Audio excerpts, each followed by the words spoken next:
행정안전부 소속 초자연 대책국에서 안내드립니다. 귀하는 지금 옥류천 산책로에 있습니다. 잠시 걸음을 멈추고 이 글을 집중해서 읽어주시기를 바라겠습니다. 귀하가 어째서, 왜, 무엇을 하다가 이곳에 오게 되었는지를 생각하시는 것은 아무런 도움도 되지 않습니다. 어차피 아무리 많은 시간이 주어져도 끝내 아무것도 기억하지 못하실 겁니다. 이번에는 그저 귀하의 운이 나빴다고 생각하십시오. 지금부터는 옥류천 산책로입니다. 이 산책로를 벗어나 현실로 돌아오는 방법은 딱 하나. 산책로의 끝까지 주파하는 것입니다. 귀하가 완주해야 할 코스의 거리는 약 42.195km입니다. 급한 일정이 있으시다면 지금 전화를 걸어 취소하거나 미루는 것을 추천합니다. 직장에는 넉넉하게 휴가를 쓰십시오. 이 거리를 걸어서라도 완주하는 것은 현대인들에게는 쉽지 않은 일입니다. 옥류천 산책로는 대체로 경사지지 않은 평지이며 간혹 언덕과 같은 수준의 오르막길과 내리막길이 포함되어 있습니다. 제한 시간은 없습니다. 귀하는 살아서 완주만 하시면 탈출하실 수 있습니다. 하지만 산책 내내 물과 먹거리의 부재가 귀하를 괴롭힐 것입니다. 산책로 내부에서 식량을 구하실 만한 곳은 사실상 없습니다. 음료 같은 경우 간혹 급수대가 존재하기는 하지만 대부분의 경우 귀하의 앞에 놓인 전경은 길게 뻗은 산책로와 풀숲, 그리고 옥류천입니다.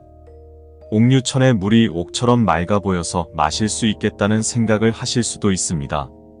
글쎄, 저라면 차라리 겐지스 강의 똥물을 퍼마시겠습니다. 그건 적어도 먹는다고 바로 죽지는 않을 테니까요. 그 물은 물처럼 보이지만 사실 물이 아닙니다. 그림의 떡이라는 것이 바로 이런 것이라는 것을 상기하고 이제 길고 무더운 산책로를 걸어주십시오. 이곳은 언뜻 아름다운 곳처럼 보이지만 우리가 괴이라고 부르는 것들조차 살기 어려워하는 삭막한 곳입니다. 귀하는 말할 것도 없습니다. 최대한 빨리 탈출하십시오. 이곳에서 귀하를 위협하는 것은 환경 그 자체입니다. 이곳에 괴이랄 것이 많이 존재하지 않는 가장 큰 이유는 사시사철 한순간도 빼놓지 않고 태양빛이 내려쬐고 있기 때문입니다. 여름날 더위가 가장 기승을 부를 때와 맞먹는 태양이 단 한순간도 구름에 가려지지 않은 채 하늘의 정중앙에서 빛을 뿜어낼 것입니다. 그 빛은 괴이에게도 위협적이지만 귀하에게도 그러합니다. 주변에 커다란 나무를 찾아 나뭇잎을 따서 엮어 간단한 모자를 만들어 주시는 것이 좋습니다. 그 나무들은 살아있기는 하지만 무더운 날씨에 귀하와 싸우며 진을 빼느니 그냥 나뭇잎 몇 개를 통 크게 양보할 것입니다. 그래도 혹시 모르니 만약 바닥에 떨어진 나뭇잎이 있다면 그걸 우선적으로 사용하십시오. 아무리 더워도 옥류천의 입수에 더위를 식힐 생각은 하지 마십시오. 그곳은 더울 때 들어가는 곳이 아닙니다. 더는 희망이 없을 때, 단 한 걸음도 더 옮기기가 어려울 때, 더위를 먹어 쓰러질 것 같을 때, 어차피 죽을 것 같을 때 들어가는 곳입니다. 이 경우 그냥 시원하게 입수하십시오. 고통은 없을 것입니다. 가급적 풀숲 근처로는 걷지 마십시오. 1번 항목과 같이 풀숲 내부에 볼 일이 있을 때에는 꼭 아래를 쳐다보시고 길고 날카롭게 자란 풀들을 피해 움직여 주십시오. 저희는 그 풀을 편의상 칼날초라고 부릅니다. 자칫 그것에 베이면 피가 날 수 있습니다. 그리고 산책로를 탈출하기 전까지는 상처가 결코 아물지 않을 것입니다. 귀하는 이제 피를 뚝뚝 흘리면서 42.195km를 걸어야 합니다. 그냥 걷기도 어려운 거리입니다. 피를 흘리면서 걷는 것은 말할 것도 없습니다. 이미 배웠다면 최선을 다해 걸으십시오. 상처가 경미하고 귀하가 체력에 자신이 있다면 달려서 산책로를 주파해도 좋습니다. 너무 시간을 끌어 빈혈 증세가 나타나 머리가 어지럽고 더는 걷기가 어렵다면 옥류천에 입수하십시오. 고통은 없을 것입니다. 옥류천에는 밤이 오지 않기 때문에 날은 늘 무더울 것입니다. 따라서 귀하는 식수 관리에 유념을 기울이셔야 합니다. 목이 마르다고 나무 줄기를 베어 거기서 나오는 수액을 마시려고 시도하지 마십시오. 나무들은 나뭇잎 정도는 흔쾌히 양보하겠지만 피처럼 귀한 수액은 결코 내주지 않을 것입니다. 물이 귀한 것은 그들도 마찬가지이기 때문입니다. 따라서 급수대를 발견하시면 최대한 물을 마셔두셔야 합니다. 물배가 찰 때까지 물을 들이키시고 물통이 있으시다면 물을 가득 받아주십시오. 가급적 옷과 모자에도 물을 뿌려 열사병을 예방해주는 것이 중요합니다. 만약 급수대에서 사람이 아닌 다른 어떤 것을 본다면 줄을 서서 기다리시면 됩니다. 그들은 이렇게 더운 날 귀하와 유혈 사태를 일으키고 싶지 않을 것입니다. 또 지능이 있기 때문에 급수대에 물이 무제한적으로 공급된다는 것을 잘 알고 있습니다. 하지만 일부 곤충은 뇌가 없기 때문에 그 사실을 모르고 귀하를 공격할 수도 있습니다. 만약 급수대 근처에서 윙윙거리거나 붕붕거리는 소리가 들릴 경우 상의와 하의를 탈의하시고 각각 다른 손으로 잡으십시오. 손에 쥐고 휘두를 만한 다른 표면적 넓은 물건들이 있다면 탈의하지 않으셔도 무방합니다. 그 후 손에 쥔 상하이를 마구잡이로 흔드십시오. 파리인지 벌인지 모를 그 커다란 곤충들에게 이런 방법이 통하겠냐고 생각하실 수도 있지만 정말로 통합니다. 그것들은 귀하를 차마 공격하지 못하고 머뭇거리다가 결국 해산하며 급수터를 양보할 것입니다. 혹시 모르니 아직 옷은 입지 말고 주위를 경계하며 물을 마시십시오. 이게 뭐 하는 짓이냐며 자조하실 수도 있지만 생존이란 원래 그런 것입니다. 막말로 쪽팔리는 것은 조금도 두려운 일이 아닙니다. 정말로 두려운 일은 귀하가 아무도 신경 쓰지 않는 귀하의 체면을 차리느라 생활하지 못하게 되는 것입니다. 부디 창피하다고 급수대를 그냥 넘기지 말아 주십시오. 다음 급수대가 언제 나올지는 아무도 모릅니다. 길을 걷다 교량으로 생긴 그늘 혹은 지붕이 있는 건물 등을 본다면 주저하지 말고 가서 휴식을 취하십시오. 땡볕에서 42.195km를 한 번에 걷는 것은 어려운 일입니다. 기회가 될 때마다 휴식을 취하는 것은 중요하며 필요한 경우 짧은 숙면을 취하셔도 괜찮습니다. 하지만 귀하가 휴식터로 삼으려는 장소에 누군가의 소지품 혹은 옷가지가 있다면 다른 장소를 알아보십시오. 어떤 존재들은 자신의 영역에 대해 민감하게 반응합니다. 뒤로 돌아가는 것은 가급적 삼가 주십시오.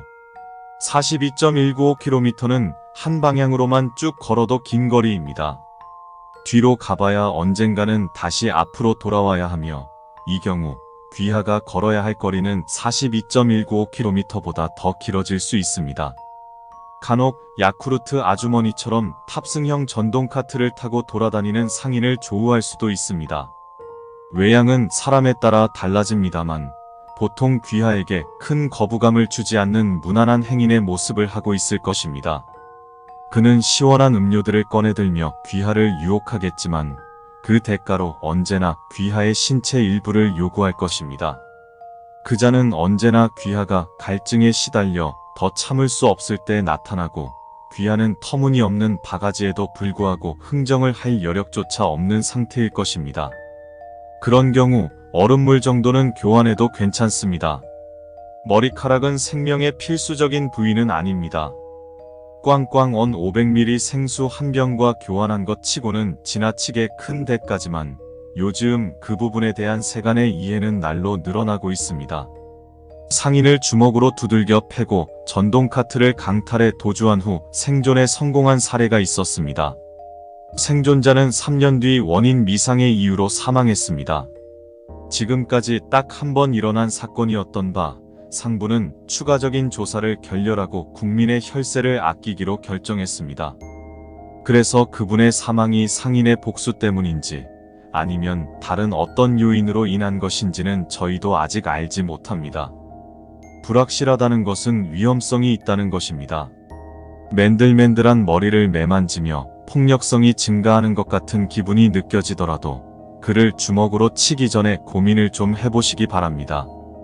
이 모든 난관을 헤치며 코스를 완주하고 싶지 않다면 혹은 자신이 없다면 왼쪽을 바라보십시오. 유심히 보시면 둥지 하나가 보일 것입니다. 거기에는 저희가 어렸을 때부터 키우던 외가리가 한 마리 있습니다. 귀하가 그 녀석에게 향한다면 녀석은 귀하의 뜻을 바로 알아채고 귀하를 잡아챈 후 산책로의 끝부분까지 데려다 줄 것입니다. 그 녀석은 지금까지 이런 일을 여러 번 해왔습니다. 하지만 저희 국장님이 국회 청문회에서 외가리밥으로 매년 732억을 지출한다는 것을 이유로 집중포화를 당하신 이후 그 외가리밥 예산이 삭감되었기 때문에 이제 그 녀석도 가외소득을 추구하기 시작했습니다. 그 녀석은 귀하를 무료로 목적지까지 데려다주지 않을 것입니다. 아마 눈깔 사탕 하나를 보수로 받고자 할 것입니다. 어느 쪽 눈을 제공할지는 귀하가 선택할 수 있습니다. 그리고 고통을 경감하기 위해 우리는 녀석의 둥지에 모르핀 정제를 준비해 두었습니다.